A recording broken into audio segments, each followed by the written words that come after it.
Oke, kita mulai ya, kita rekam ya. Nah itu siapa yang masuk? Baik, Ferry, selamat malam Ferry. teman-teman. Ini renungan kita pertama untuk acara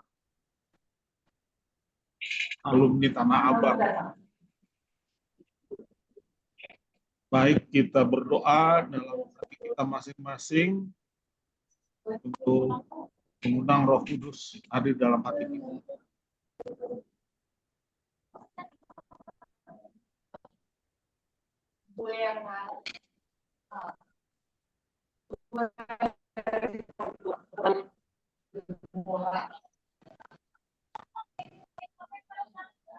Baik, sebelum kita dengarkan lagu buka, lagu pujian Raniko, kita buka doa pembuka oleh Hadi. Silakan Hadi.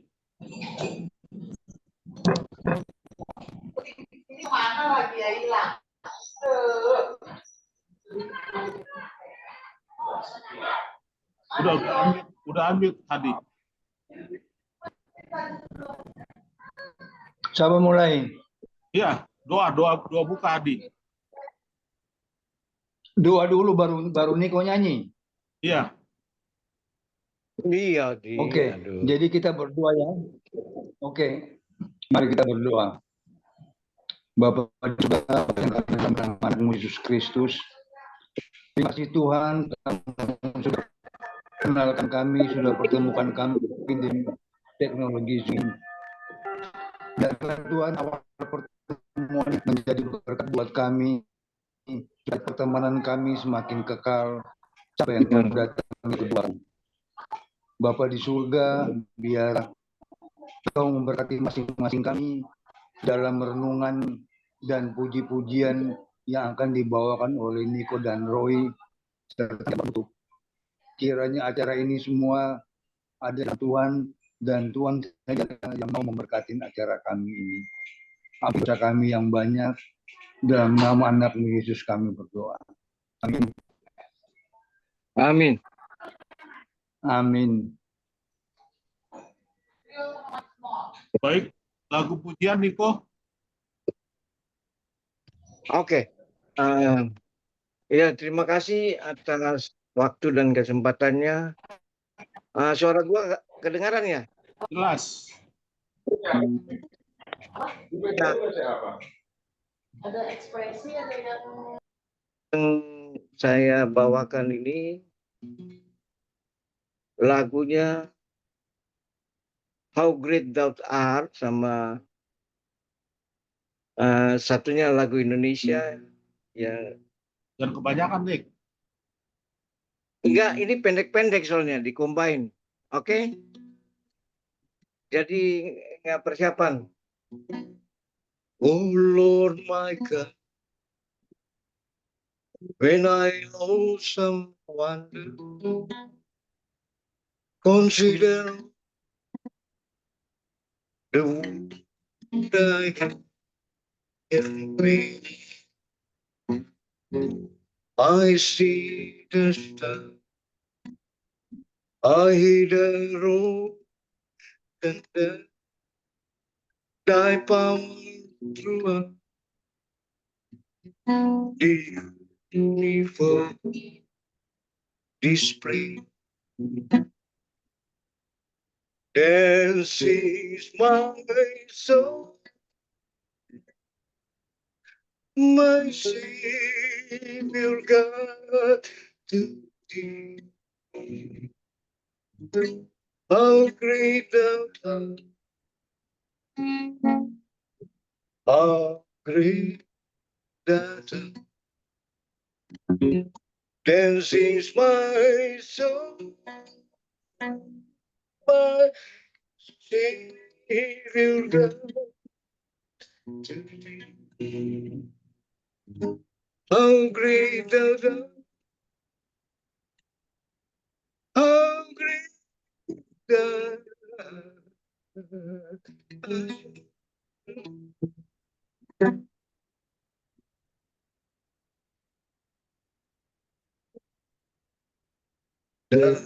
rencanamu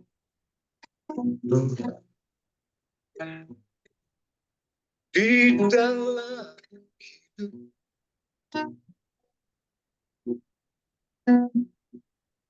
Walau tak tahu dan ku tak mengerti semua jalanmu,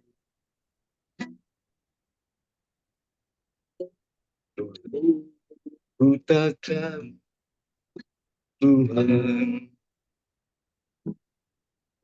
berat rasakan hati menderita dan ku tak berdaya menghadapi semua. Tapi ku mengerti sekarang kau tolong padaku. Kini ku melihat dan ku merasakan udara tanammu.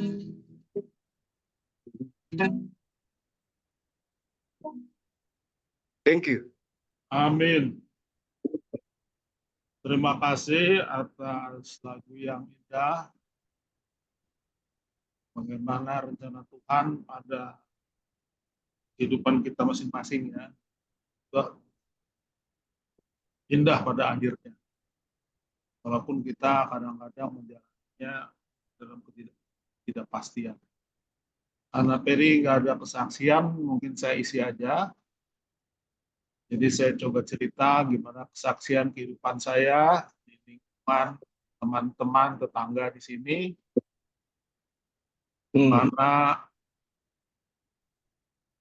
kita tinggal di wilayah banjir ya. Di Pondok Jaya itu terkenal sebagai wilayah banjir.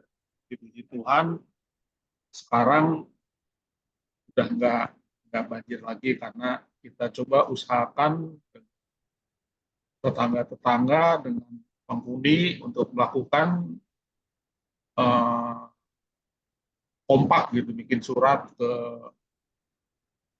ke gubernur, bikin pengerukan, bahkan sampai ke pengadilan ya. Akhirnya tanggul dibikin. Jadi udah ada tanggul. Sekarang Pondok Jaya itu udah nggak banjir. Kos-kosan, rumah-rumah yang dulu nggak laku, sekarang laku. Jadi kos-kosan semuanya. Jadi apa yang saya mau sampaikan adalah gimana kita berinteraksi dengan tetangga ya. Jadi di lingkungan sekitar mereka tahu saya Kristen ya. Kebenaran Pondok Jaya ini kan perumahan tentara, tapi saya yang di pinggirannya, jadi paling ujung. Nah itu bersebelahan dengan Kamdai atau Kampung Dayak. Jadi Kampung Dayak itu berseberangan lebih kumuh gitu, bukan lebih kumuh. Ada kandang sapi, jadi rumah Betawi lah. Banyak premannya juga, narkoba ya. Nah kemudian saya kenal sama mereka juga, saya lihat ada keluarga pemulung, tapi pemulung di sini bukan pemulung miskin gitu.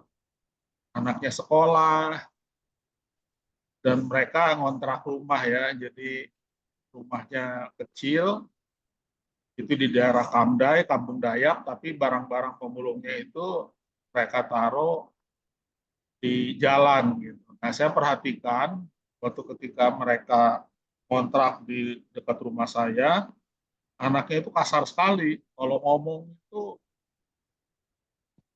jadi apa ya, kurang berpendidikan lah. Jadi cara ngomongnya kasar, padahal anaknya cantik-cantik ya. Jadi ibunya Sunda, bapaknya orang Jawa.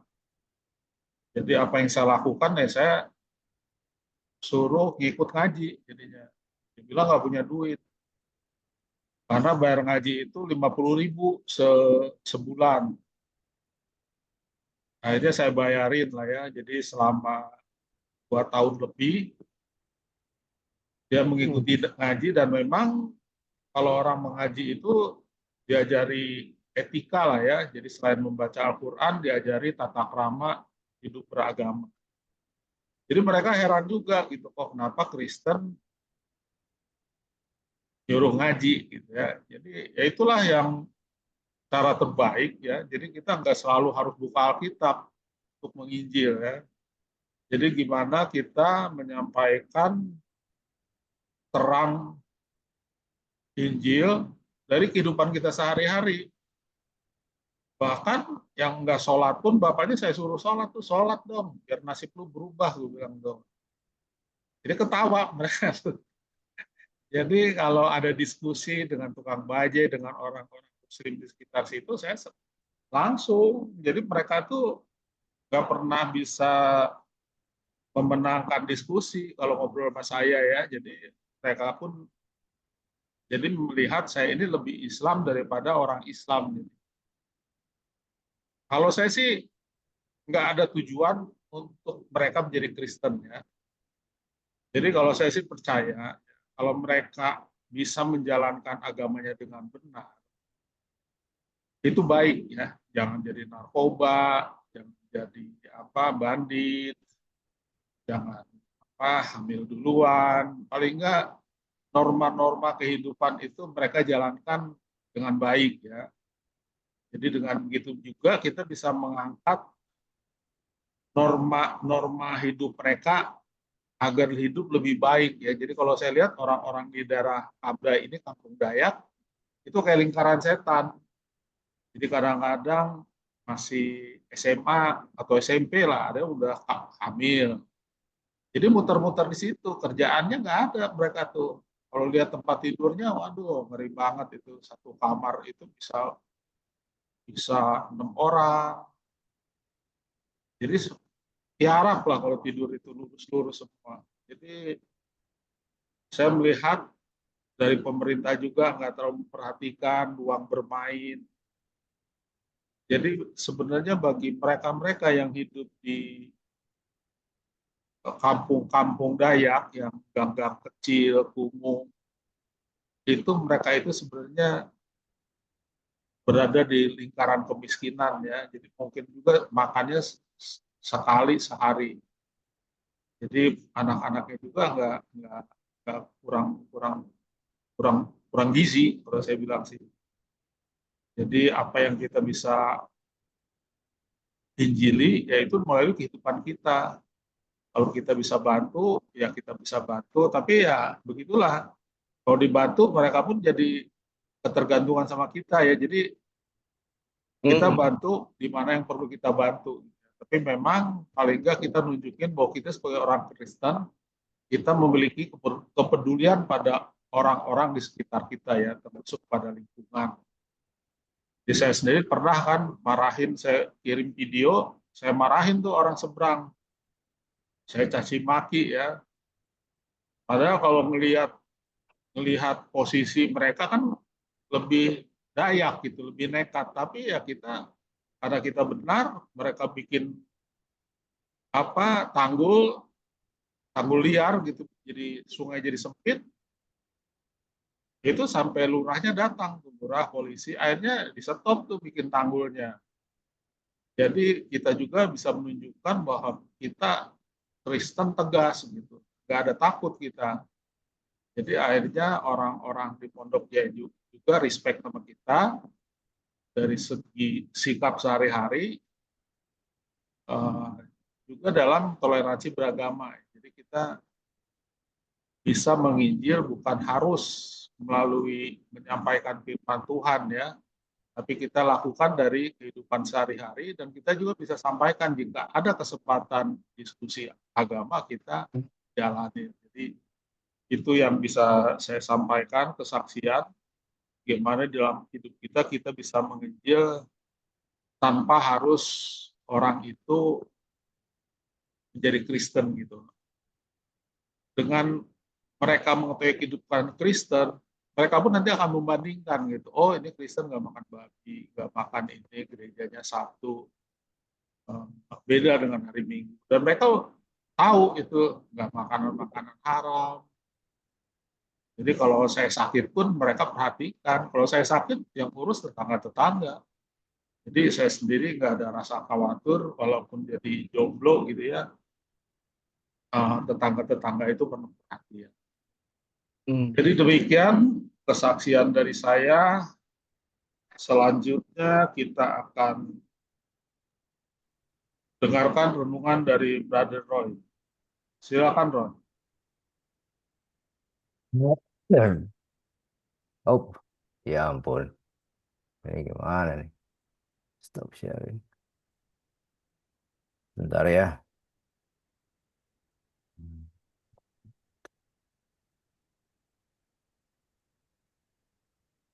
Oke, share.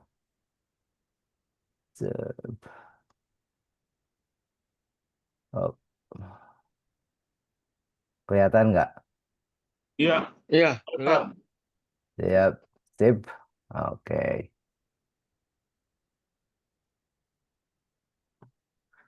Oke, ini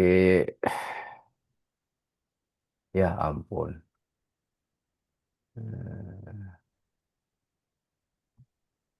Tunggu dulu ya. Ini katek makanya. Oke, kelihatan kan? Iya, kelihatan. Oke, sip. Ya, wah, pertama-tama terima kasih kepada ketiga teman yang bisa datang. Walaupun tadinya kita harapin lebih banyak ya, tapi dengan dua atau tiga kan Yesus berkata kalau ada dua tiga Holy Spirit bersama kita. Jadi sebelum kita ngomong yang lain-lain ngalor ngidul, ya yang mana penting juga ya kan, bukan cuman mengenai iman aja, tapi tentunya ada baiknya setiap pertemuan kita eh, dengan umur udah bertambah, dengan ketenangan menjadi prioritas utama, kita ingin supaya selalu diingatkan tentang apa yang paling penting di dalam kehidupan kita, yaitu eh, mengikuti Yesus atau percaya pada Yesus dan mendapatkan keselamatan. Terima kasih Niko, lagunya merdu. Terima kasih Hadi udah berdoa tadi. Eh, Tigor juga terima kasih. Bukan hanya mau jadi MC tapi kesaksiannya. Sebenarnya kalau saya tadi dengar Tigor punya kesaksian, kok bisa ya? Ini apakah mungkin Roh Kudus kayaknya yang apa namanya menyentuh. ikut ikut menyentuh, ikut campur karena yang saya mau kasih devotionalnya ya kira-kira begitu, ya kan? Tapi kita juga mau tadi Tigor udah sebutkan bahwa kita kalau menjadi saksi nggak perlu eh, kita punya tujuan hanya mengkonvert orang menjadi Kristen, nggak perlu, bukan itu. Karena kita yang di apa namanya didorong ya melalui firman itu adalah menyebarkan kebenaran. eh, Pekerjaan selanjutnya itu Roh Kudus. Tapi kalau kita nggak menyebarkan kebenaran dari kelakuan kita, kayak contohnya kita nggak menunjukkan kita sebagai orang Kristen, ya kebenaran itu tidak bakal sampai kepada orang counterpart kita atau orang yang kita tuju, ya kan?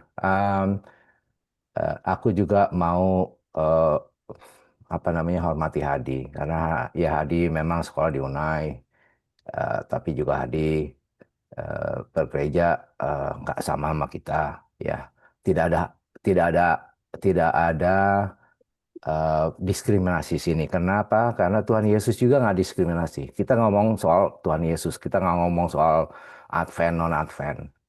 Eh, karena keselamatan itu datang bukan karena legalitas agama, tapi karena kita percaya kepada Tuhan Yesus. Oke, jadi cuman mau introduction aja. Jadi gini, yang pertama nih kalau kita ngelihat gambar ini, kan ini semua kita tahu ya, ini terdapat di Yohanes 4 ayat 1 sampai 26. Jelas ya kedengaran ya? Jelas. Jelas, oke. Ini nih waktu Yesus datang ke Samaria, eh, biasanya tuh orang pengikutnya dia, orang Yahudi itu dia mau menghindarin gitu loh. Karena ya mereka nggak suka orang ya Samaria. Tapi akhirnya kita tahu ceritanya mengenai eh, apa namanya pertemuan Yesus dengan ini perempuan yang punya 7 suami, apa tujuh tujuh cowok lah istilahnya, yang terakhir juga bukan suaminya dia. Eh, kita mau bicarakan ini dalam konteks berelasi. Aku nggak tahu ini apakah ini istilah yang benar berelasi atau koneksi, tapi inilah yang kita mau coba tekankan. Gini, karena kan saya kan udah agak lama di sini, tapi mungkin culture-nya udah agak sedikit berbeda dikit gitu ya kan. Tapi kan kalau kita di Indonesia, coba kebanyakan kita tuh bangga terhadap apa? Terhadap koneksi kita, betul nggak? Oh, kalau tetangga gue jenderal, oh gue tahu ini, gue tahu selebritas ini. Itu menjadi kebanggaan kepada kita. Eh, ada ada benernya nggak? Wah, nggak salah juga ya kalau kita koneksi dengan orang yang terkenal atau orang yang bisa membantu kita. Tapi di dalam konteks kita sebagai yang seperti tadi saya bilang, kita kan semuanya udah umurnya udah 60 ke atas, ya kan? Yang penting itu adalah berkoneksi, berelasi bukan seperti orang lain, tapi seperti Yesus. Kenapa? Karena ini Yesus sebenarnya kalau kita mau bilang nih cewek siapa? Kan sundal ya. Yesus bisa memberikan air kehidupan dan dia bisa perempuan sundal ini bisa berhubungan berkoneksi sama Yesus. Makanya saya benar-benar bilang ini kebetulan saja Tigor memberikan kesaksian yang ada miripnya seperti ini. Tapi untuk berkoneksi seperti Yesus, kan kita perlu tiga ya. Tiga, ini nggak saya cuma apa namanya coba kasih summary 3 elemen. Yang pertama apa sih? Gimana sih caranya? Ya kan? Yang pertama tuh memantulkan kasih atau cinta seperti Yesus. Oh, kan saya sama sama Hadi dulu satu kamar. Saya sayang nggak sama Hadi sebagai teman gitu. Iya pasti dong, ya kan? Tapi saya sayang nggak kepada Hadi sebagai seorang yang saya udah kenal lama gitu, sama seperti Yesus. Kan nggak gampang, nggak gampang. Kenapa? Karena Yesus tidak ada moodnya, maksudnya naik turun nggak ada dia, dia konsisten terus. Apakah dia bisa seperti Tigor bilang tadi? Oh kadang-kadang kalau mereka juga keterlaluan bikin apa namanya kali ditutup, ya itu kita bisa juga tegas. Ya betul, Yesus pun bisa tegas. Tapi di dalam ketegasannya itu, Tigor tetap menunjukkan kasih dan cinta seperti Yesus. Itu nomor satu elemen. Nggak bisa kompromi, itu harus ada. Karena kebanyakan kita kalau marah, kalau kita nggak suka, apa? Kita musuh ya kan. Oh, ngapain sih Niko? Ah, saya nggak suka Niko gitu ya kan. Contohnya ya. Tapi inilah elemen pertama. Kedua, menjadi seseorang yang aktif menghubungkan orang lain dengan Yesus. Gini, kawan-kawan, tahu nggak kenapa sampai sekarang Hadi, Niko, sama Tigor bisa menghadapi semua masalah yang kalian hadapin? Kenapa? Kan masalahnya nggak kecil ya Hadi ya. Hadi juga pernah bersaksi sama saya, Niko juga saya tahu menghadapi masalah besar. Tigor juga kita nggak usah harus cerita, tapi kan kita tahu, kita lihat aja ke belakang. Semuanya kita ada masalah, tapi kita harus tahu yang menyelamatkan kita, membuat kita tenang dari masalah itu cuma Yesus. Nah, kalau kita merasakan itu, apakah kita nggak mau share itu? Kita nggak mau bagikan itu kepada orang lain? Oh, karena oke, Tigor saya nggak terlalu suka, apa si Charles saya nggak terlalu suka. Jadi saya punya hubungan sama Charles itu cuman tidak ada Kristennya, nggak ada tujuannya. Tujuannya untuk bikin dia uh, mentreat dia seperti Yesus, nggak ada gitu. Bukan itu, makanya saya bilang kalau menjadi seseorang yang mau kayak Yesus, berelasi seperti Yesus harus menjadi seorang yang aktif menghubungkan orang lain kepada Yesus. Dia dia harus bisa melihat Yesus melalui kita. Ketiga, membawa orang lain kepada Yesus nggak cukup cuma situ, nggak cukup.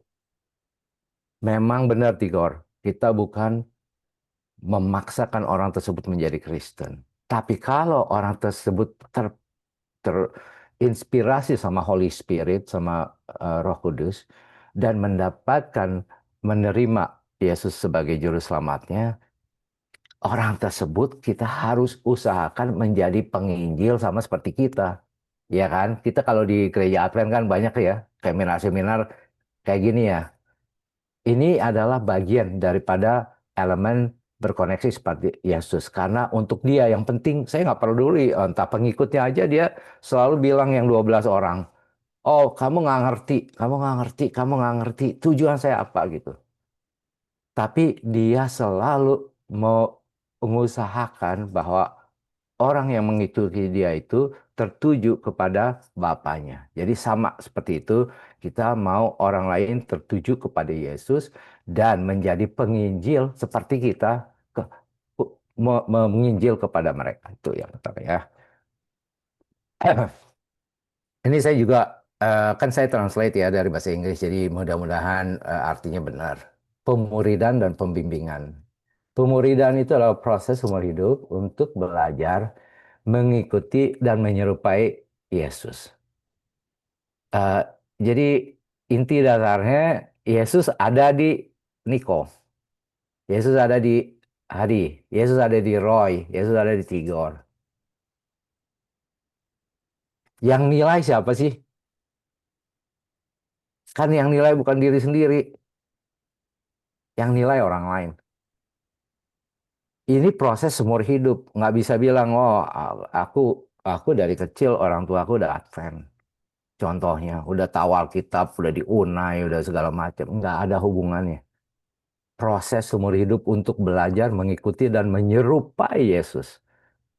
Harus Yesus ada di saya. Oh, tapi susah juga nih kalau kita ke tempat hiburan malam. Oh, no. Itu pilihan kita. Pilihan kita.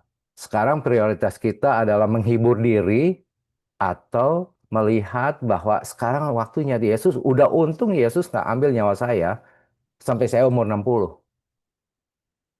Larry mana? Gone. Teman saya Parli, adik paling bungsunya 1 kali doang kena apa namanya kena serangan jantung. Kira-kira umurnya nggak tahu ya, 10 tahun kali di bawah saya.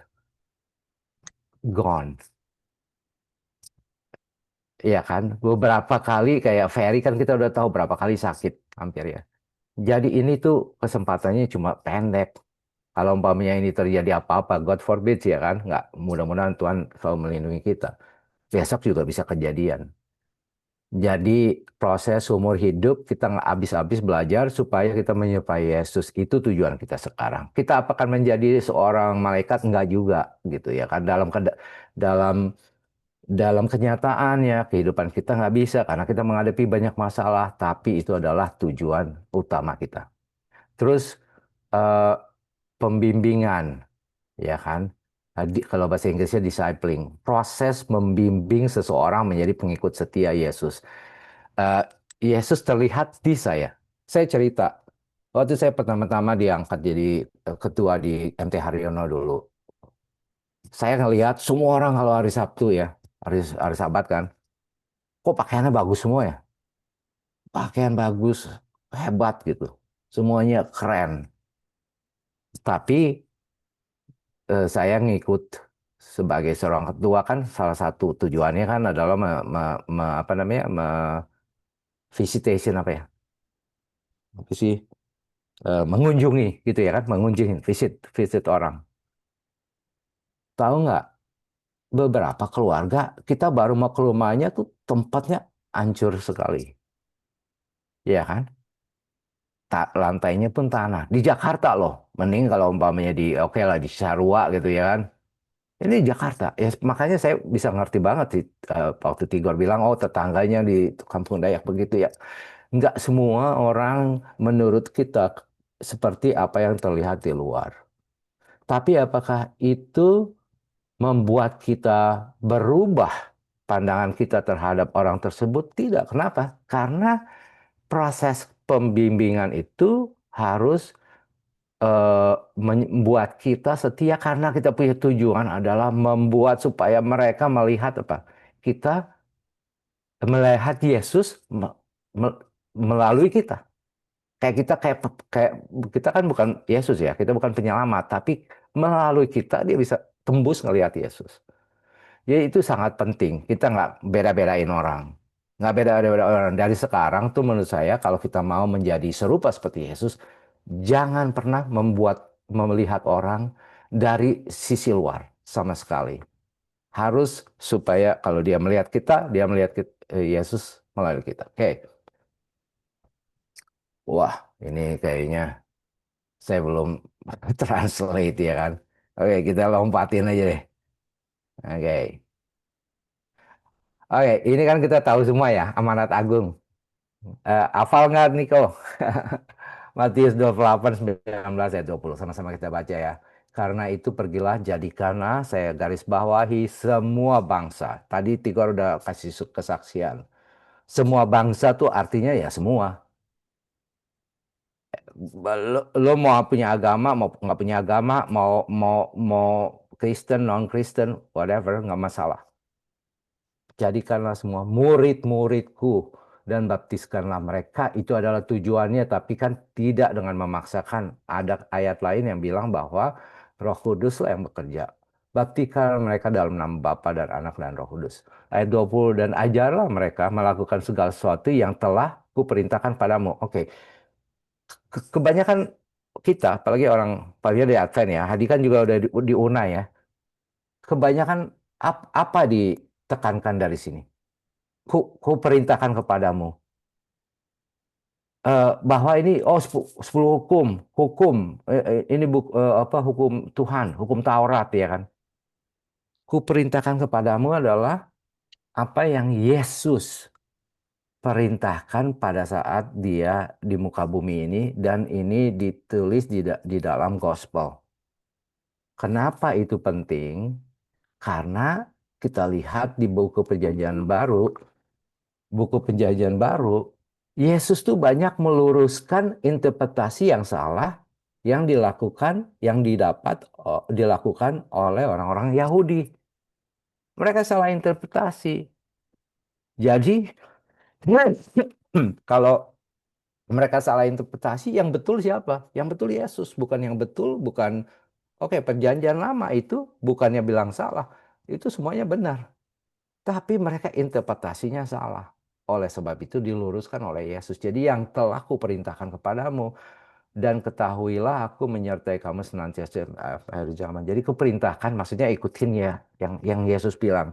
Eh, Kadang-kadang kan juga ada umpamanya eh, approach daripada agama ya. Yang oh udah kita tuh nggak perlu bikin apa-apa gitu ya kan. Itu kan atau umpamanya kayak Catholicism gitu ya kan. Oh kamu harus melakukan ini supaya kamu selamat gitu ya kan. Kan dua-duanya itu nggak sesuai dengan nggak sesuai dengan Alkitab. Yang dia bilang Alkitab melakukan apa yang dia perintahkan agar apa? Agar kita melalui koridor yang dapat menyelamatkan kita, tidak terjungkal ke kiri atau ke kanan gitu. Jadi bukan oh harus melakukan ini kamu kamu mendapatkan ini, bukan begitu ya. Tapi yang kuperintahkan kepadamu yang sudah diluruskan sama Tuhan, kayak contohnya bagaimana menyucikan Sabat, ya kan? Itu kan diluruskan oleh Tuhan Yesus. Oke, Em, ini mengikuti dan meniru Yesus. Oke, tidak cukup hanya mengetahui kebenaran atau Injil saja. Eh, ya apakah ini jadi alasan kita nggak usah baca Alkitab? Saya juga kadang-kadang nggak sibuk, nggak ada waktu, ya kan? Kadang-kadang gitu. Tapi kan itu harus kita punya disiplin. Daripada kita kebanyakan kita ngapain? Ngeliat ini kan? Ngeliat ini kita YouTube. Saya juga salah spend banyak waktu untuk YouTube.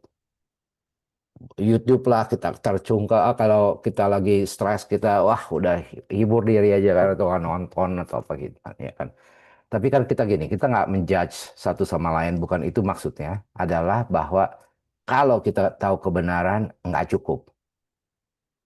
Kita harus mengadopsi itu seperti Yesus, menirikan Yesus. Apa saja sih? Coba kita lihat, ada 3 elemen juga di sini. Pertama, kehidupannya, melayani, peduli masalah orang, fisik dan rohani. Ada yang orang masalahnya oke, fisiknya oke, tapi rohaninya enggak. Atau rohaninya oke, mungkin membutuhkan bantuan, ya kan? Kayak Tigor bilang tadi di dalam itu eh, dua-duanya ini orang, fisiknya juga enggak, rohaninya juga enggak. Ya, satu juga Yesus mengampuni. Gimana dia mau menghapus dosa eh eh, eh, Hadi, kalau umpamanya Hadi juga nggak mau mengampuni orang, iya kan? Jadi, nggak mau mengampuni, kita nggak mau mengampuni, tapi kita mau diampuni, iya, nggak masuk akal. Jadi di dalam kehidupan Yesus itu adalah bagian berani berkorban. Kenapa? Karena Yesus sampai mati juga dia berani. Ya kita kadang-kadang, wah Tigor oke lah saya berkorban untuk kamu, tapi saya ada batas ya. Ada kesabarannya juga ya Tigor gitu contohnya ya. Nilai-nilai prinsipnya, dia kasih, dia rendah hati. Nah ini ya kalau kasih kita bilang, oh kita kasih semua orang. Tanah Abang Group, yes, kasih semua. Eh, Rendah hati, ops, sorry. Dia duluan, dia duluan yang belagu sama gue. Gimana gua mau gimana gua mau rendah hati sama dia? Yesus nggak bilang gitu loh. Yang duluan basuh kaki itu siapa? Bukannya muridnya, Yesusnya. Jadi nggak ada istilahnya kita nunggu orang lain duluan. Kita yang duluan. Kalau kita mau berubah ngikutin Yesus, kita yang harus duluan humble. Caranya gimana? Nomor satu, tahan diri kalau ngomong. Ya kan kayak saya juga. Saya kadang-kadang keceplosan gitu ya kan. Simpati, bersimpati. Dan ini kan susah juga ya. Pikirin orang lain dulu, bukan saya. Istilahnya kalau di sini tuh ada budaya ngantri kan. Kalau di Indonesia tahu nggak? Ngantri gini diserobot gitu ya kan. Ya kan? Oh kalau diserobot kita serobot lagi. Betul nggak? Kan salah. Kalau kita memang pengikut Yesus, biarin aja orang duluan. Mungkin dia buru-buru. Mungkin dia kelaparan. Mungkin gitu. Jadi kita lihat positifnya. Jadi kasih, rendah hati, simpati, dan pikirin orang lain. Dan tentunya penurutannya yang sampai nyawa taruhannya. Dan ada juga, dia nggak pernah berdosa. Yesus nggak pernah berdosa. Kita berdosa tiap hari. Ya kan? Gimana kalau gitu kita nggak bisa ngikut? Oh bisa. Kita bisa nurut juga sama dia. Caranya apa? Ya tiap pagi aja kita berdoa supaya Roh Kudus memasuki kita. Gitu loh.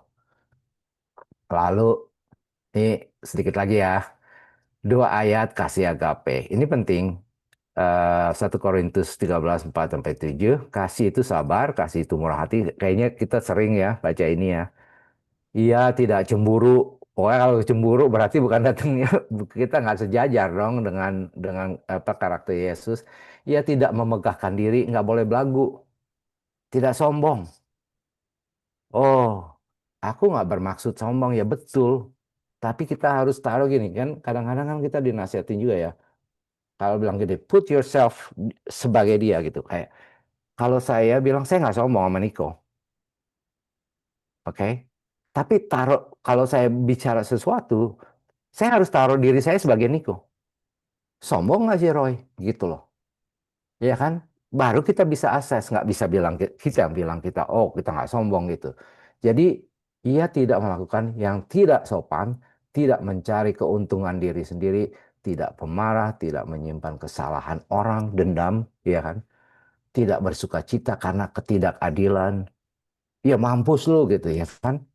Biasa begitu kan? Ya lu nggak tahu sih ini kan ini teman gua nih jenderal gitu, ya kan? Tapi karena kebenaran.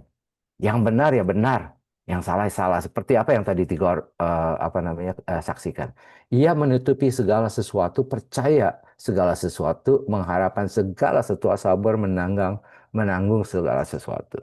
Satu ayat lagi Yohanes 3 ayat 16. Bukan Yohanes 3 ayat 16, tapi 1 Yohanes 3 ayat 16. Ini saya suka juga ayatnya.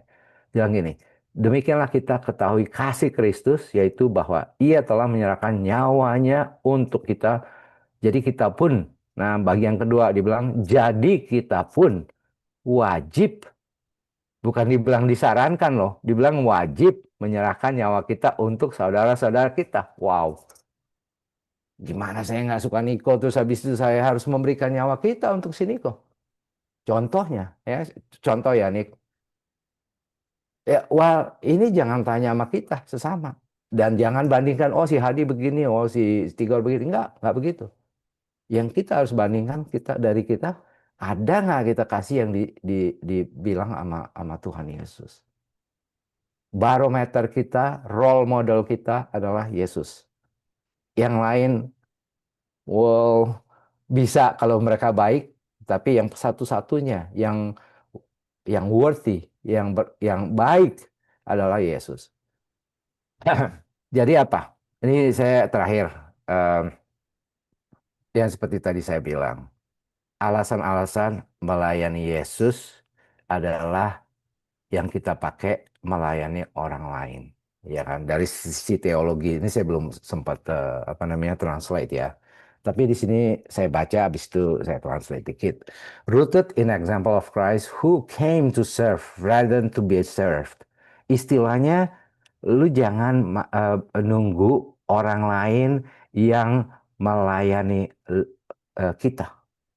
Tapi sebaliknya, kita melayani dulu tanpa pamrih. Baru yang reward mereka itu, kalau saya, Pak Boy berbuat baik sama Niko. Oh, saya pikir, oh Niko, saya melayani supaya Niko akan menguntungkan saya. Nggak gitu. Yang menguntungkan saya itu bukan Niko. Yang menguntungkan saya adalah Yesus sendiri nantinya. Ya, melalui sesuatu yang kita nggak nyangka-nyangka gitu ya kan. Tapi tetap secara teologi, pelayanan yang Yesus lakukan itu tanpa pamrih itu adalah bahwa dia melayani duluan. Nggak nunggu orang lain dulu. Oh, orang lain baik baru gue layanin. Kayak gitu. Ya, tuh. Terus core karakteristiknya genuine servanthood is driven by humility, unconditional love, and sincere. Jadi gampang ya, ini kayak tadi kita udah ngomong. Humility. Humility kan rendah hati ya. Eh, Unconditional love yang tadi kita udah ngomong, pokoknya kasihnya nggak ada tanpa pamrih, ya kan. Dan bener-bener gitu, ya kan. Sincere, jadi dari hati, bukan bukan bukan dibuat-buat. Dan self sacrificial concern for others well-being, emang kita peduli gitu loh sama orang lain, ya kan. Dan ini bukan cuman cuap-cuap, action oriented. It moves beyond theory into practical, daily actions. Artinya praktek yang penting. Nggak perlu kamu kayak saya khotbah ini apa kayak saya beri renungan. Nggak perlu Roy, nggak perlu. Maksudnya ini oke, ini bisa memberi semangat kepada teman-teman. Tapi yang penting adalah action oriented. Saya Roy melakukan nggak yang saya apa namanya yang saya beri renungan ini. Saya lakukan nggak? Itu yang penting adalah practical daily action. Eh, Bisa juga seperti apa yang Tigor tadi saksikan, such as touching the untouchable. Touching the untouchable ini artinya kan ada juga kalau saya umpamanya tinggal sama Tigor, saya wah Tigor, saya mau males juga lah ke daerah Dayak situ, saya kumuh, bukan cuma kumuh, ngeri juga ya, prokem semua. Nah, salah-salah gue celaka gitu ya kan. That's the untouchable. Nah, itu satu contoh. Kedua, orang yang toksik. Kan tahu kan, kita kan waktu yang dari Unai semuanya kan, sama-sama nih alumni Unai. Kalian juga tahu siapa yang kalian suka, siapa yang enggak. Yang enggak biasanya yang bikin orang berantem, yang bikin macam-macam ya kan. Itu namanya untouchable. Orang bahasa bahasa bahasa biasanya mungkin kayak di kantor gitu namanya toxic, ya kan? Kan ada karakter-karakter orang yang toxic kan, yang suka ngibul, yang suka begini, yang suka bikin orang eh, masalah gitu, troublemaker. Nah, ini juga menjadi bagian daripada kita. Gitu. Jadi touching the untouchable. Karena apa? Karena Yesus menghadapi hal yang sama. Motivasi penting. It is not motivated by need for affirmation or reward. Ya, makanya jadi tanpa pamrih kan. Kalau nggak salah ya artinya ya. Jadi nggak perlu kita, oh jadinya kayaknya Niko ngelihat, oh Roy hebat loh. Emang begini gitu. Oh tuh tiga pikir ya nanti saya, oh, Roy baik banget nih. Nanti saya kasih gitu. Ya kan. Eh, nggak perlu affirmation reward, but rather by obedience to God. Kita melakukan itu karena kita mau ikutin perintah daripada Tuhan. Dan lifestyle shift ini artinya eh, gini ya. Jadi secara human nature itu kita selalu yang kita pikirkan diri kita, self-centered, ya kan? Itu udah kayak human nature, gua dulu baru orang lain gitu. Nah, ini agak sedikit sulit memang, challenging gitu. Tapi bagaimana merubah watak kita dari gue dulu menjadi kehidupan pelayanan, ya, Eh, di mana kita melayani orang lain. Dan jangan salah ya, maksudnya kan ini kan bukan cuman masalah uang atau masalah kemampuan keuangan atau bukan begitu. Melayani itu dalam banyak hal. Yesus tuh nggak punya uang sama sekali. Tapi dia melayani karena apa? Karena dia memang menjiwakan pelayanan itu. Jadi stewardship adalah bagian instead of self-centered. Kalau dia mau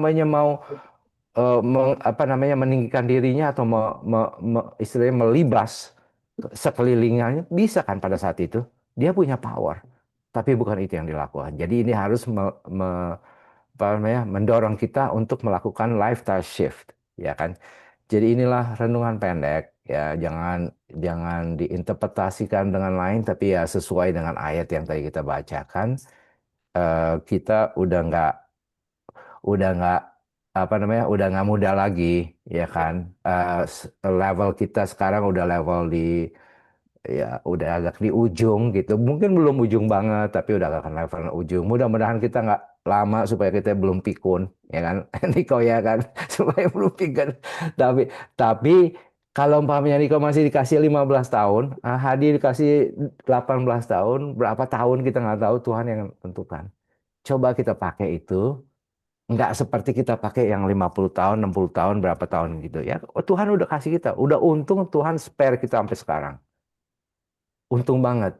Jadi pergunakanlah waktu itu. eh, yang saya mau sih sebenarnya, kan kita bukan orang-orang yang agamais banget gitu ya di Tanah Abang Group ini. Tapi kalau kita bisa pakai ini sebagai platform untuk menguatkan satu sama lain, mungkin kita bisa undang orang lain juga gitu, bisa bikin apa namanya kesaksian kepada orang lain, mendorong orang lain supaya bisa ya istilahnya melakukan sesuatu untuk Yesus. Itu harapan dan doa saya. Amin. Amin. Ya. Baik, terima kasih Brother Roy atas renungan yang indah. Jadi kita akan masuk ke sesi, karena kita sifatnya lebih interaktif ya, jadi renungan, jadi nanti kita masing-masing melakukan respons ya. Jadi nanti saya yang pertama, yang kedua Niko, ketiga Hadi ya. Jadi di acara keluarga juga kita begitu, jadi supaya kita semua berbicara gitu. Kalau orang Batak tuh ada tradisi mandok hata jadinya. Jadi kalau ada kumpul-kumpul, semua tuh nyampaikan apa komentar ya atas kondisi-kondisi apa yang mereka tidak sukai, mereka yang sukai. Jadi ada interaksi di dalam keluarga. Ya. Begitu juga dengan acara renungan ini ya. Jadi sangat bagus idenya. Jadi kita ada kontak hubungan lagi ya. Dan bagusnya itu bagaimana kita mengisi sisa hidup kita sebenarnya. Kalau kita lihat kan setiap tahun ada aja teman kita yang meninggal. Satu bahkan dua orang. Nah sebenarnya hal itu akan terjadi pada kita juga. Kita nggak tahu ya. Bahkan pada keluarga kita. Nah itu sebabnya kenapa pentingnya kita bisa mengisi sisa hidup kita. Jadi itu yang Roy ingin sampaikan tadi ya. Jadi bagus sekali ya. Jadi gimana kita menghidupkan kehidupan Kristus di dalam sisa hidup kita. Dan itu sebenarnya tiket kita ke surga, tabiat seperti Kristus. Jadi kalau kita tidak memiliki tabiat seperti Kristus, sulit bagi kita untuk selamat ya. Nah itu nggak mudah, itu perlu latihan ya. Dan itu menimbulkan apa sensitivitas kita ya. Misalkan kayak contoh aja, saya juga merasa bersyukur ya ada COVID, abang saya meninggal, sesuatu yang kita bisa nggak pernah bayangkan ya. Jadi kondisi pola hidup itu terbalik ya. Semua rajin beribadah, Zoom rame. Tapi sesudah keadaan sehat, Zoom pada sepi lagi gitu ya. Jadi dulu kita pernah bikin juga Roy, jadi renungan Selasa malam Roy. Jadi teman-teman kumpul, jadi campur aduk tuh. Ada Peri, ada banyak lah. Jadi setiap Selasa malam kita renungan, tapi lama-lama pesertanya makin sedikit. Tapi puji Tuhan ya, dari renungan itu muncul ide untuk Islamologi ya. Dulu Niko aktif sekali dulu. Saking aktifnya sampai berantem sama Tony.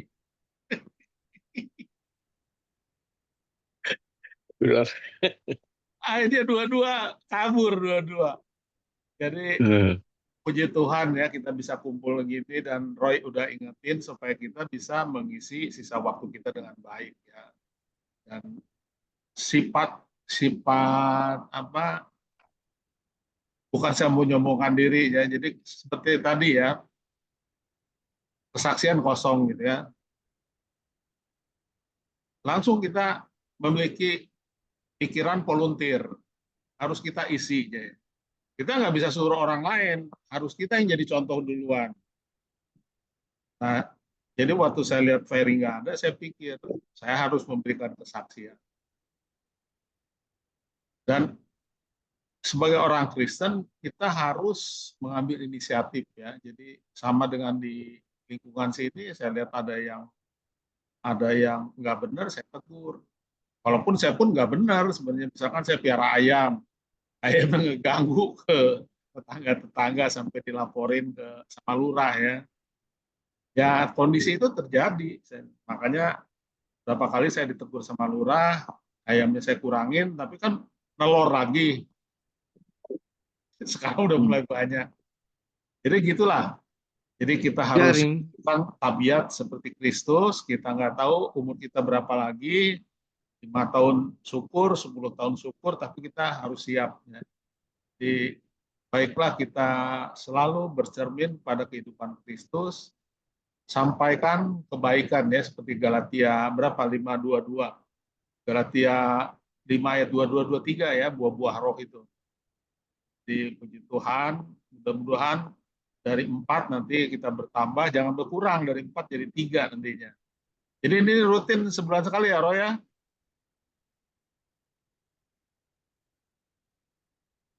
Jadi mudah-mudahan nanti Roni, Ali, Ferry, mungkin teman-teman lain juga kita undang ya. Jadi tapi kita sebagai inisiator ya dari kelompok kecil di Tuhan sudah menjamah hati Roy untuk berkumpul, kita anak-anak Tanah Abang, mudah-mudahan kita bisa jadi seperti Kristus.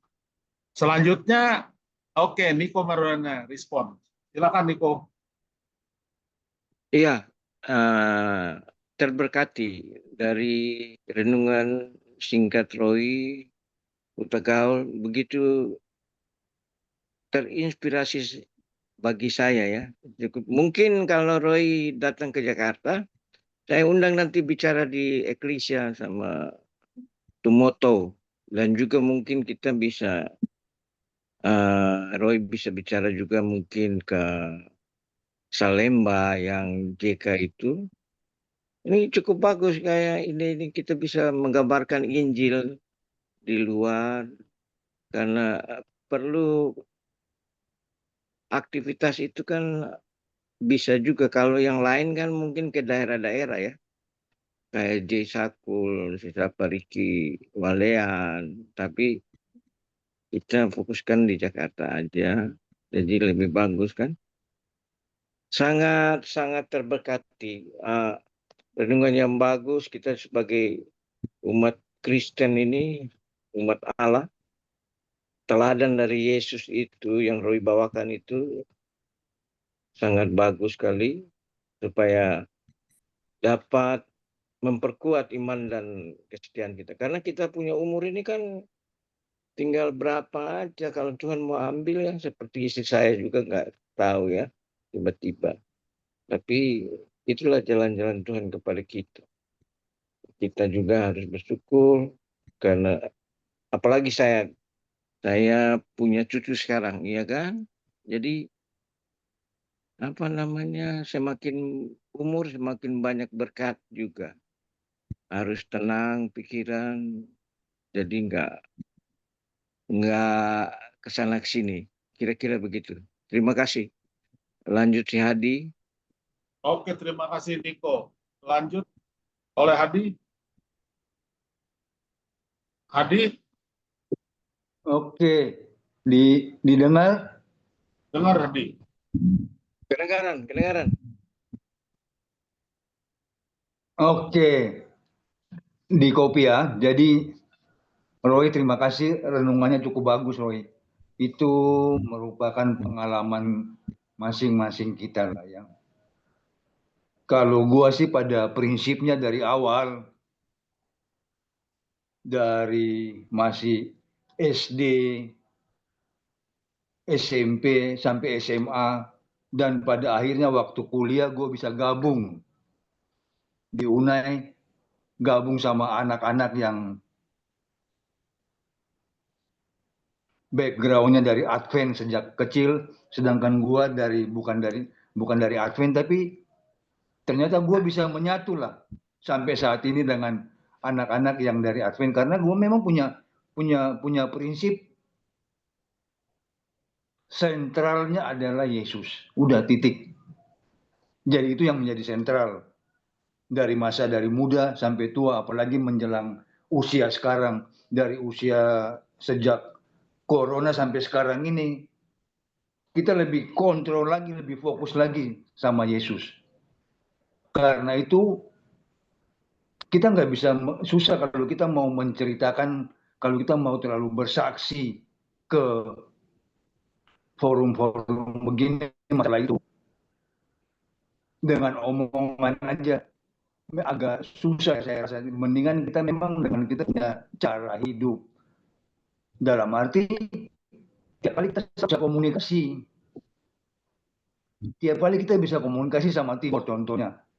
Dan sebulan pasti gue ada ambil phone, gue telepon. Niko juga akhir-akhir ini. Yang gue nggak bisa bayangkan tuh Nik, lu ingat nggak pengalaman kita sejak Pilpres, kita bermusuhan kan? Bermusuhan. Tapi kenapa waktu istri lu meninggal, gue tuh bisa datang dengan kerendahan nanti, gue mesti datang. Ntar di ruang jenazah lu mau apain gue juga, gue nggak peduli, yang penting gue mesti datang, ya kan? Karena gue punya kerendahan hati. penurutan gua itulah yang gua bisa hidupin, walaupun dari teman menjadi musuh, dari musuh menjadi teman. Dan itu berjalan terus sampai sekarang gua jalanin itu. Bayangkan Tigor, Roy, Niko di tahun kemarin saat anak gua yang pertama mau nikah, itu gua nggak punya apa-apa, duit di kantong gua hanya 600.000 perak. Berapa tahun sejak 2009 2020 kita udah nggak kerja, habis gua nggak ada apa-apa. Dengan duit 600.000 perak, anak gua bisa pernikahan, bisa jalan semua secara teratur. Dengan cara gimana gua nggak tahu. Ternyata setelah di belakang gua ketahuan, ternyata mantu gua sama anak gua memang mereka udah kompromi, mereka patungan untuk melaksanakan mereka punya pernikahan tanpa membebanin ke orang tua masing-masing. Jadi itu adalah satu bukti lah yang gue bisa utarakan apa yang sudah gue terima karena gue fokus, gue hidup, gue kondisikan semua kehidupan gue sama Yesus. Akhirnya itu diberikan dengan hal-hal yang enggak keduga. Seperti yang gue ketiban pohon, bayangkan aja. Sekarang gue sehat, gue nggak cacat, nggak ada satu cacat pun. Ketiban pohon, bayangkan pulang olahraga naik motor kepleset ranting pohon tiban gua. Sekarang gua masih sehat, hidup masih enak. Karena itu memang semuanya benar sih, kita mesti fokus, kita mesti kontrol. Ya mungkin dalam pembicaraan kadang-kadang kita suka celetes ke sana sini, senonoh. Tapi tetap kondisi itu kita ingat, kita mesti ambil waktu. Seperti yang Roy bilang, mesti baca firman tiap kali, itu mesti kita ambil waktu, walaupun hanya selebaran yang teman kirim kita sempat baca, renungan yang teman kirim ke ini kita sempat baca, itu aja. Kadang-kadang kita main YouTube, kita dengar renungan.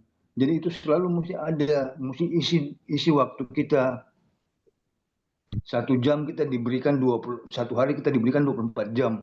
Masa kita nggak bisa sisihkan 1-2 jam spesial buat kondisi masalah firman.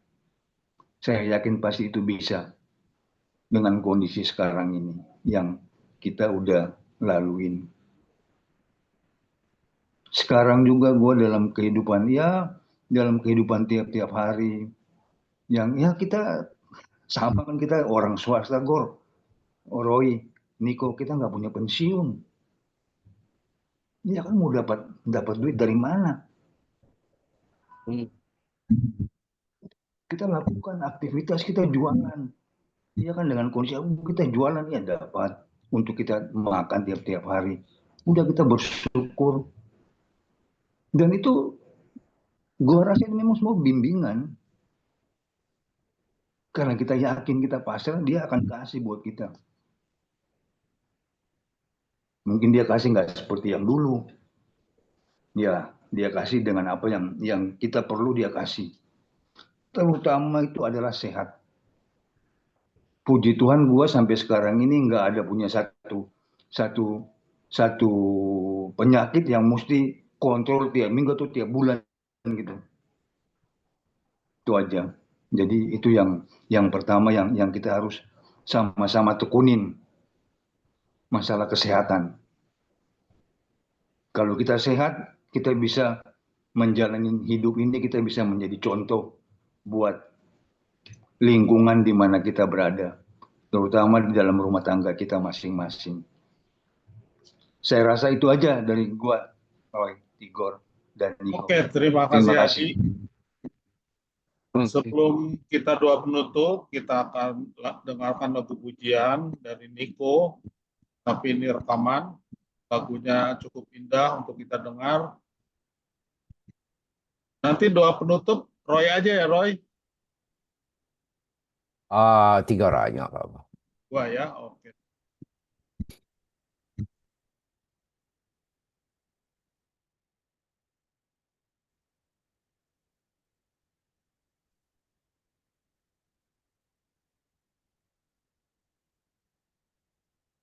Udah kelihatan ya? Ya, kelihatan. Kelihatan.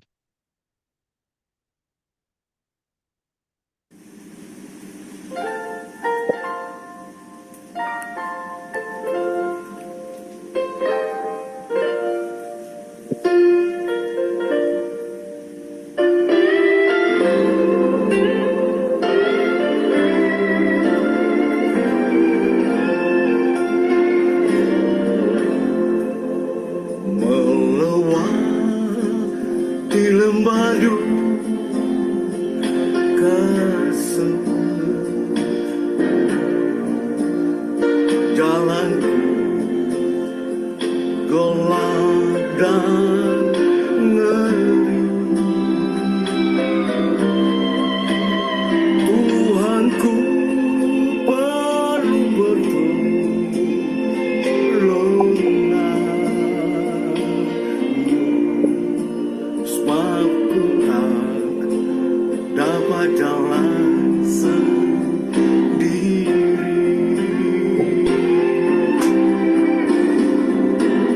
Tak dapat jalan sendiri.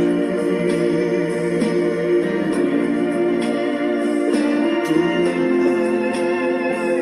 tolonglah daku, biarlah sinar-Mu menerangi,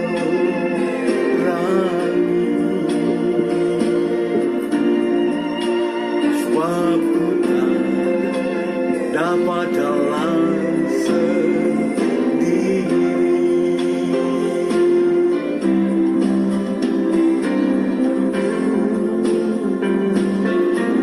Tuhan di dalam surga,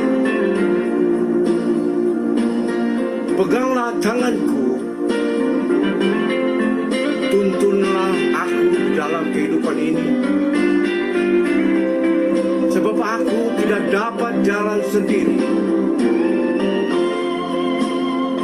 Biarlah sinar-Mu menerangi aku.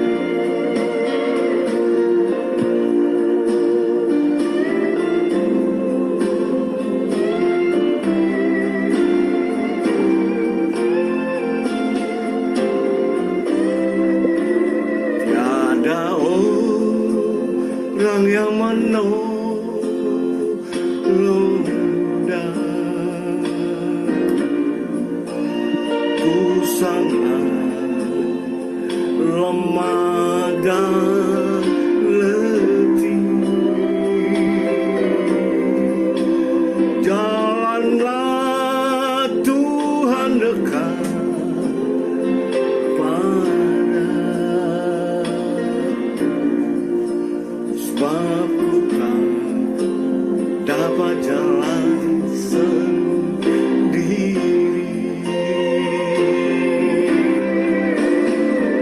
Ku tak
Itu Amin. kita tidak akan dapat jalan sendiri. Amin, amin. Jadi, ntar saya tutup dulu videonya. Baik, kita sama-sama berdoa. Bapa di dalam kerajaan surga, kami mengucapkan syukur di mana Tuhan telah memelihara kami dapat berkumpul, walaupun hanya 4 orang, namun ini merupakan suatu awal kebaikan bagi kami untuk memulai kehidupan yang baru, mana kami selama ini teman-teman Eksana Abang jarang melakukan komunikasi. Biarlah dari perkumpulan yang kecil ini bisa berkembang, bisa mendatangkan berkat bagi teman-teman, juga bagi orang-orang di sekitar kita dan orang-orang yang belum mengenal Kristus.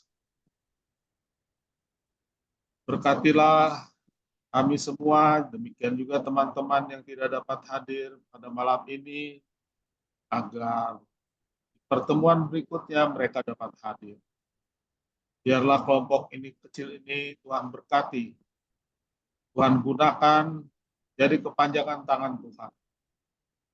Biarlah sisa hidup kami semua bisa memuliakan Tuhan. Hanya kehendak Tuhan yang jadi. Di atas nama Yesus kami berdoa. Amin. Amin. Amin. Amin, amin, amin. Oke, Thank you acara banget. sudah selesai. Acara Thank you bebas. banget. Ya siapa namanya Charles aku ajak deh nggak mau. Kayak Charles apa HKBP ya? Charles HKBP kali. kayaknya. Ya nanti di ini aja dikirim lagi Gor, rekamannya dikirim di grup. Iya. Biar nanti mudah-mudahan mereka bisa pada berminat lah. Iya. Gua stop recordingnya dulu ya.